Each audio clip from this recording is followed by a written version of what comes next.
महाराष्ट्र विधानसभा चुनाव के लिए महाविकास अघाड़ी में शामिल कांग्रेस और शिवसेना यूबीटी की सीट शेयरिंग पर तकरार खुलकर सामने आ गई है। हालांकि अब इसे लेकर कांग्रेस के उच्च सूत्रों के हवाले से खबर यह है कि दोनों ही दलों के बीच सीटों के बंटवारे पर बातचीत लगभग पूरी हो गई है। सूत्र बता रहे हैं कि कांग्रेस को करीब 110 सीटें मिल सकती हैं, जिसमें से उसे समाजवादी पार्टी को एडजस्ट करना होगा। कांग्रेस की तरफ से दावा किया गया है कि महाविकास अघाड़ी में कोई तकरार नहीं है, गठबंधन बिल्कुल एकजुट है। वहीं जिन सीटों पर शिवसेना उद्धव गुट के साथ पेंच फंसा हुआ है, उन पर कांग्रेस का रुख अब संतुलित है।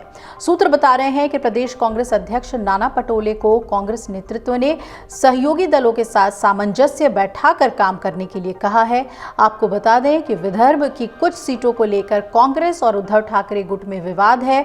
दोनों ही दल इन सीटों पर अपने अपने दावे ठोक रहे हैं। उद्धव ठाकरे गुट का कहना है कि शिवसेना यूबीटी ने लोकसभा चुनाव में कांग्रेस के लिए विदर्भ की सीटें छोड़ी थी, अब कांग्रेस को इस पर समझौता करना चाहिए। वहीं उधर राज्यसभा सदस्य और शिवसेना यूबीटी के प्रमुख रणनीतिकार संजय राउत ने सोमवार को कहा कि हम 210 सीटों पर आम सहमति पर पहुंच गए हैं और ये एक महत्वपूर्ण उपलब्धि है।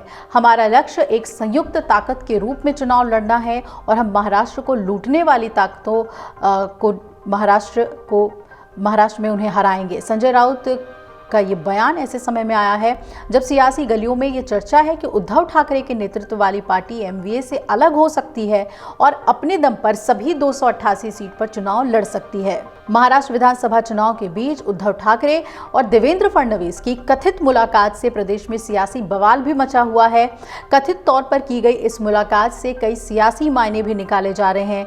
वहीं ऐसी खबरों से शिवसेना यूबीटी ने इसे पूरी तरीके से खारिज किया। पार्टी के सांसद संजय राउत ने कहा कि खबर फैलाने वाले लोगों ने बीजेपी से सुपारी ली हुई है। संजय राउत ने आगे कहा कि उद्धव से बीजेपी के लोग डरे हुए हैं।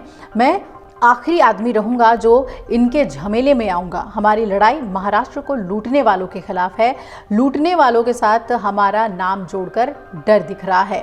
ये बहुत ही हास्यास्पद है कि देवेंद्र और उद्धव की मुलाकात हुई है। बीजेपी से मिलना ये अफजल गुरु और शिवाजी महाराज के मिलने जैसा है।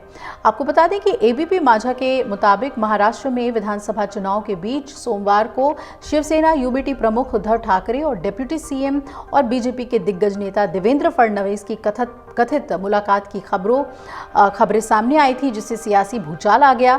दावा तो यहां तक किया गया कि संजय राउत ने अमित शाह से भी मुलाकात। उद्धव ठाकरे और देवेंद्र फडणवीस की मुलाकात की खबरें ऐसे समय में आई थी जब महाविकास अघाड़ी में शामिल शिवसेना यूबीटी और कांग्रेस के बीच सीटों को लेकर विवाद चल रहा था। ऐसे में इस तरह की खबरें की सियासी मायने निकाले जाने लगे कि क्या पाला बदल सकते हैं उद्धव एक बार फिर चुनाव से पहले। हालांकि उद्धव ठाकरे गुट ने यह जरूर दावा किया कि यूबीटी का महाराष्ट्र में अकेले चुनाव लड़ने का कोई इरादा नहीं है। पार्टी की तरफ से यह भी साफ कर दिया गया है कि महाविकास अघाड़ी में किसी तरह का विवाद नहीं और एमवीए एकजुट होकर प्रदेश में विधानसभा चुनाव लड़ेगा। नजर बनी रहेगी कि सीटों के बंटवारे के साथ ही आखिर कब ऐलान करता है एमवीए, कितनी सीटों पर कौन चुनाव लड़ रहा है और क्या प्रत्याशियों का भी ऐलान कर देता है, इस पे नजर बनी रहेगी। अगर आप ये वीडियो YouTube पर देख रहे हैं तो हमारे चैनल को सब्सक्राइब कर बेल आइकन दबाएं और Facebook पर देख रहे हैं तो हमारे पेज को लाइक करें। 8 मिलियन प्लस सब्सक्राइबर, आपके इस भरोसे के लिए बहुत धन्यवाद।